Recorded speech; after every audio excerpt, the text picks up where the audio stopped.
Ça fait ouh. Et moi, je dis où je vais aller après.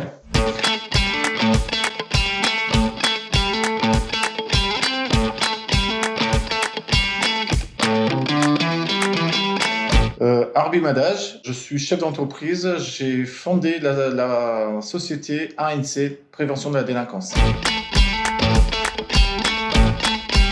Moi, je suis originaire d'Albanie. Je suis arrivé en France en 1996. Je rêvais de devenir joueur professionnel au foot. Quelques années après, j'ai eu une grave blessure au genou, donc ce rêve a pris fin. J'ai travaillé pendant quelques années comme agent de sécurité et malheureusement, j'ai plongé dans la délinquance. J'ai effectué à peu près 7 ans et 3 mois de détention pour trafic de stupéfiants.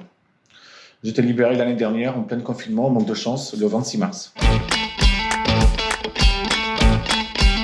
ANC, la société ANC m'a permis d'effectuer des interventions de toute la France pour faire de la prévention de la délinquance auprès des jeunes et des moins jeunes.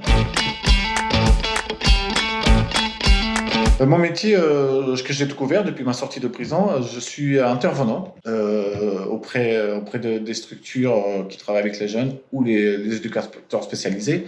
Je montre mon parcours, je leur explique que la délinquance ne paye pas, je fais de la prévention, je les informe sur les conséquences de leurs actes et surtout je les informe qu'est-ce que dit la loi si on commet un crime, un délit. Les rencontres, les voyages, voilà, je suis resté enfermé toutes ces années et maintenant je voyage librement. Je n'ai pas de stress qu'on va me choper avec ça ou ça. Je voyage librement, je vais à l'encontre de beaucoup de personnes et franchement c'est exceptionnel en fait. Parce que voilà, je rencontre beaucoup d'humains, je rencontre beaucoup de gamins qui ne savent pas vraiment ce qu'ils font. Et voilà, moi ça me permet aussi de me soulager moi-même parce que j'ai pas vu mes enfants grandir. Donc je peux pas conseiller quoi que ce soit parce que je me dis chaque gamin a des qualités différentes que les autres. Certains peut-être qui sont pas doués pour l'école, mais ils sont doués pour le sport. J'ai pas vraiment une formation précise à leur conseiller, mais ce que je conseille, c'est de faire les études parce que pour l'instant, la délinquance paie à court terme, mais les études, ils vont payer à long terme. C'est un vrai engagement et c'est un vrai investissement. Je gagne bien aujourd'hui parce que voilà, je tourne autour de 4 000, 4 500 euros par mois net.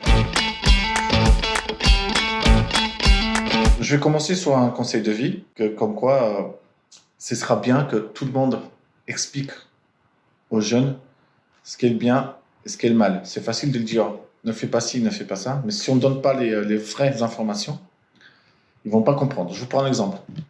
Certains jeunes me disent, par exemple, oui, il faut que je passe par la case prison parce que je vais devenir le caïd de demain. Attendez, vous allez donc passer par la case prison parce que vous allez devenir le caïd de demain. Non. La vie à l'extérieur continue, les gens à l'extérieur, ils ne vont pas vous attendre. En prison, vous allez se retrouver tout seul. J'ai connu des personnes qui sont entrées pour 6 mois et sont sorties 3 ans après. Donc, on ne sait pas ce qui se passe dans les prisons. Les prisons, ce n'est pas le Club Med, parce qu'ils ont ce rêve, comme quoi, ou ce mythe plutôt, comme quoi la prison, c'est le Club Med. Non, pas du tout.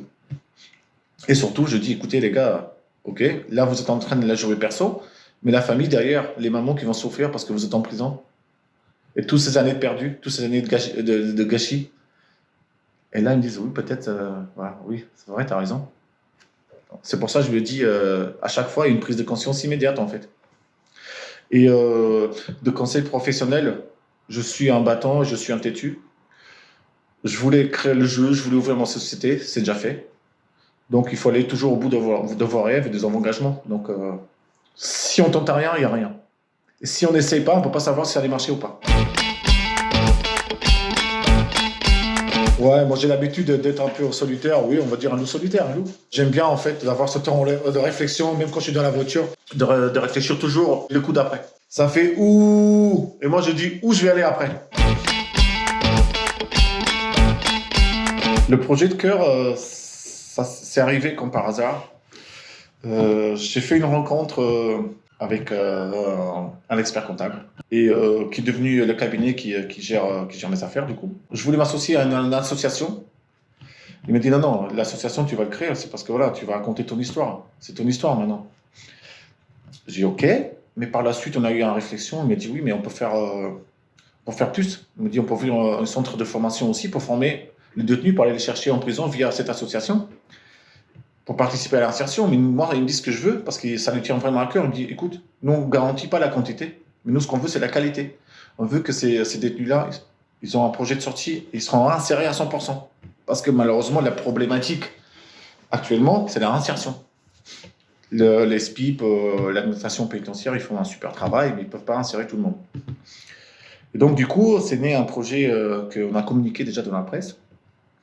On veut aller former ces personnes-là à l'intérieur de la prison. J'espère qu'on va avoir les portes ouvertes dans le métier de la restauration, c'est-à-dire cuisine, et la boulangerie.